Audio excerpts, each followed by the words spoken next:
Assalamu alaikum warahmatullahi wabarakatuh. Waa saaxiibkeen igalaal janalka daawanaysin waa unsaay. Please hada kugu hadaad marka kugu horeysa tahay please subscribe share hadduu ku cajibi muuqaalkaani qiso kadib ugu dambeyn waxa ay ku guuleysteen jacaylkoodii lamaanahan da'da yar ee lagu magacaabo Axmed iyo Juwayriya ayaa ku aqal galay magaalada Burca. Haddaba daawadayaal waxa ay leeyihiin lamaanahan qiso aad u xanuun badan inta aan idinla wadaagin qisadooda. Haddii ay tahay booqashadaadii ugu horreysay janalkeena fadlan subscribe saar si ayna kuu dhaafin muuqaalada iyo warbixinada halkan aan soo Axmed iyo Juwayriya kuwaasoo ah laba lamaane oo aad u da'yar kuna aqal galay magaalada Burco ayaa waxa ay noqonayaan lamaane taariikhda galaya. Waxa ayna guurkooda ka hor lahaayeen qiso aad u xanuun badnayd oo ugu dambeyn guuleysatay. Labadan lamaane ayaa waxa ay soo mareen waddo dheer si ay u guuleystaan jacaylkoodii. Alaaba dadka Soomaaliyeed ayaan u baran in carruur sidaan u da'yar ay ku kalifmaan inay isguursadaan. Haddaba maxay tahay sababta ka dambaysa inay labadan lamaane isguursadaan oo ay noqdaan iyagoo da'yar laba lamaane oo isqaba oo meel wada dega nololna wada abuurta? Qisadan ayaa noqonaysa mid la yaab leh waxaana inala wadaagay wiil ku sugan magaalada Burco kaasoo ay famil wadaagaan wiilka aroosay gabadhan yarta ah. Waxa uuna nooga sheekeeyay qisadan iyadoo dhammaystiran waxa ayna u dhacaysaa sidan. Axmed iyo Juwayriya ayaa waxay ahaayeen lamaane markooda hore wadaag ku ahaa barashada Qur'aanka Kariimka ah. Waxayna yaraantoodii hal meel ka wada baran jireen Qur'aanka taasoo isku dugsi wada ahaayeen. Axmed iyo Juwayriya oo aan markii hore xaafadahoodu kala fogeyn ayaa waxay ahaayeen lamaane si degdeg ah isku dabeecad fahmay. Markii hore dadku maysa fahmin jacayl balse waxay u fahmayeen carruur isfahantay kuwaas oo had iyo jeer jecel inay wada sheekaystaan iskuna soo dhawaanaya maadaama inta badan dadka Soomaaliyeed aan looga baran in dadka da'da yar ay jacayl iyo wax lamid ay sameeyaan oo ay dadka Soomaaliyeed da'da 20 ama ka badan ay ku guursadaan. Hase yeeshee arrintan cajiibka ah ayaa bilowgeedu waxa ay kasoo bilaabatay dugsigii Qur'aanka waxayna ahayd bilowgeedii arrin si qaas ah uga dhaxaysa labada lamaane maadaama ay ahaayeen dad isku sirqasada. Waxayna ahayd arrinta cajiibka ah maadaama labada lamaane bilowga jacaylkooda oo kasoo bilowday heerkoodii koobaad ee dugsiga. Aan sii wadna qisadaani waxaa isbedelay heerkoodii waxbarashada ee dugsiga waxayna ugu dambeyn u wareegsadeen iskuul. Lamaanahan ayaa waxayna wada galeen hal iskuul waxaana arrinta la yaab kale ay tahay in labada lamaane ay isku galaas noqdeen oo ay hal mar wada bilaabeen iskuulka. Waana arrinta sii sahashay inay mar labaad labada lamaane isku sii dhawaadaan oo ay mar labaad waqti sii wada qaataan. Arrintan ayaana waxay sahashay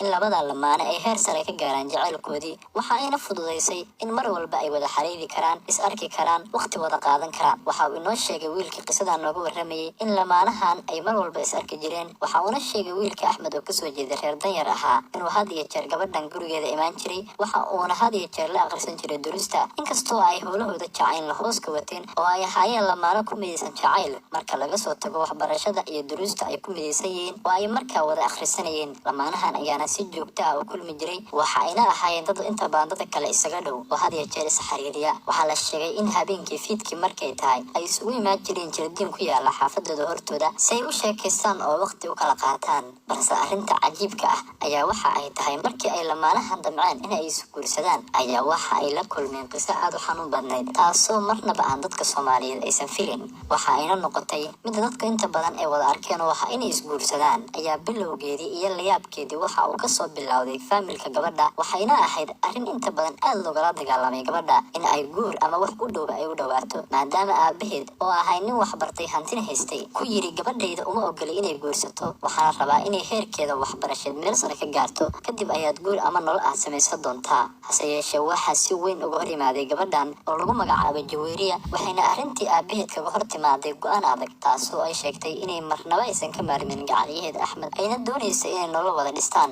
Hase yeeshee arrintii ayaa aad u cakirantay waxa ayna noqotay in gabadhii iskuulka aadimaya ay tiraahdo oo ay xaafadda iska joogto. Aabihii iyo familkii ayaa waxay noqotay arrintaasi mid ku cuslaatay waxayna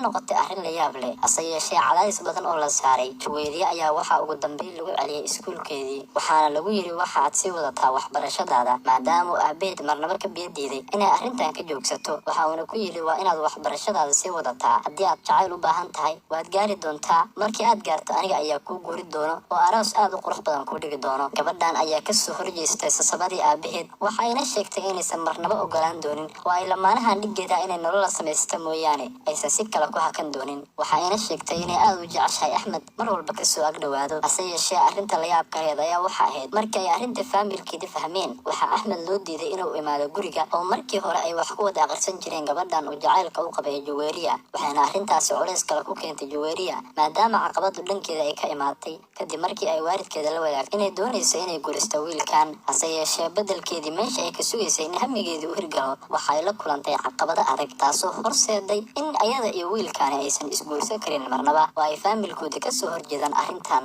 hase yeeshee ugu dambeyn qisadan ayaa isku bedeshay mid murugo leh kadib markii gabadhii ay carabawday in haddii aan loo guurin wiilkan ay jeceshahay ay sun cabi doonto subxaanallah arrintan ayaa waxayna noqotay mid baqdin weyn gelisay familkii waxayna is yiraahdeen haddii gabadhiina aad arrintaa yartaa u diidaysaan ay nafteedu ku weydo waa arrin aad u xanuun badan aabihi waxaa nin aad u caqli badan fikir badan ahayna nin wax bartay oo dareemi karay marxaladda ay sababi karto qofka markii laga cuno qabatay iyo waxa uu doonayo ayaa gabadhiisii ugu dambeyn si hoos ula tashtay waxa uuna kula taliyay inay joojiso gurkan haddii ay awoodo balse waxay u caddaysay inay awoodin oo ay rabto inay wiilkan lamaane la noqoto oo ay meel wada degaan hase yeeshee aabihii ayaa ugu dambeyn go'aansaday inuu labada lamaane isku guuriyo waxa uuna u wacay wiilkii Axmed waxa uuna ka dalbaday in arrintan ay dib u dhigtaan oo markii ay weynaadaan isagu isku guurin doono hase yeeshee labada lamaane ayaa ka biyo diiday waxa uuna aabihii go'aansaday ugu dambeyn inuu labada lamaane isku guuriyo isaguna uu noloshooda kafaalo qaado hadda Axmed iyo Juweeriya waxa ay ku aqal galeen magaalada Burco waxaa la sheegay inay geeska degi doonaan guriga Juweeriya iyagoo hal meel ka soo wada kici doono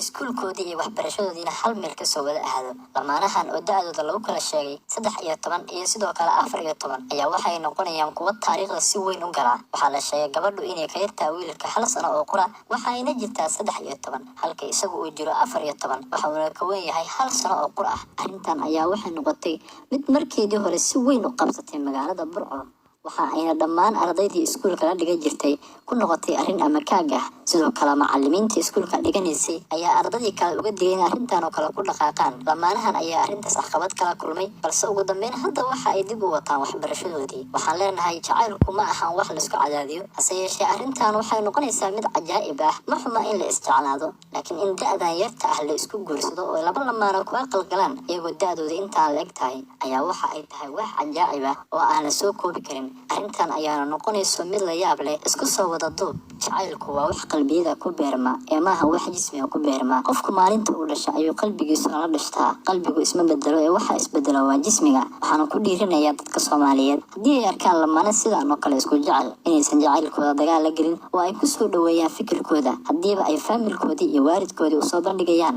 intii ay wax ka xun ku fakari lahaayeen oo ay qaladaad kale naftooda u horseedi lahaayeen haddaba daawade halkaad warbixintan kala waa channelka Unzai Media hadduu kugu cusub yahay please subscribe dhac ku sii like comment gambaraalkana furo sidaan u naqdi daawashada u horeysa aan soo bandhigayno barnaamijyada oo kale